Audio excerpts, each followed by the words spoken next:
Hey, okay. Sorry, last video here. So we were talking about the options for evergreen trees to fill this little gap in here. So obviously you should stick with the green giants. And with the green giants, I gave you two different options. One is going with 12 to 14 foot tall trees, which pretty much are going to be very similar in size to the bigger trees that you currently have planted.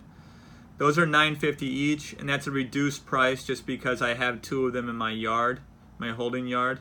They're really nice. They're just, I ended up doing a job with 20 trees. I only needed 18, so I have two left. All right. And those are typically $1,200 per tree for that size. All right, so that's one option. The second option is 9 to 10 foot tall trees. Those, because they're a little bit shorter, are going to be a little bit narrower, so you might end up doing 3 trees versus 2 trees.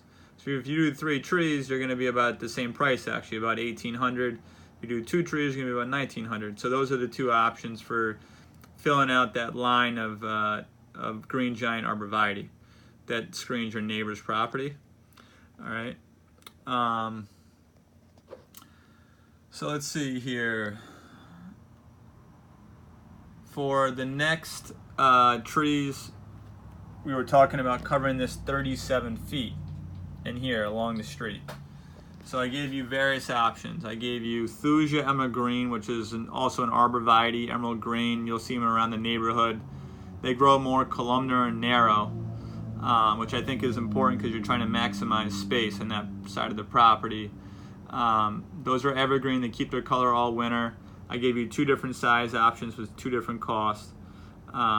Blue Princess Holly is another option. That's going to grow slower than the arborvitae. So that's something, if you want something that's going to stay a little bit lower or a little bit shorter. Evergreen tree, not a tree, it's actually a shrub option you make into a hedge. All right, and then if you don't mind the leaves dropping during the winter, another option could be privet. The only issue with privet, you're going to have to trim it. It's going to be a higher maintenance cost. You're going to have to trim it more often than obviously the evergreen choices, which grow slower. All right, so privet's another option as well. Within the quote, you'll notice I have option 1, which is the 6 to 7 foot emerald green arborvitae. That's what's included within your quote right now at $3,600 for 15 pieces. Okay. The items that we still have to figure out would be irrigation modifications. We do that as an in-house service. Tree removal, like I mentioned before, which is something we can recommend. So that's about it. So I'll shoot this over to you and we'll take it from there. Thanks for the opportunity.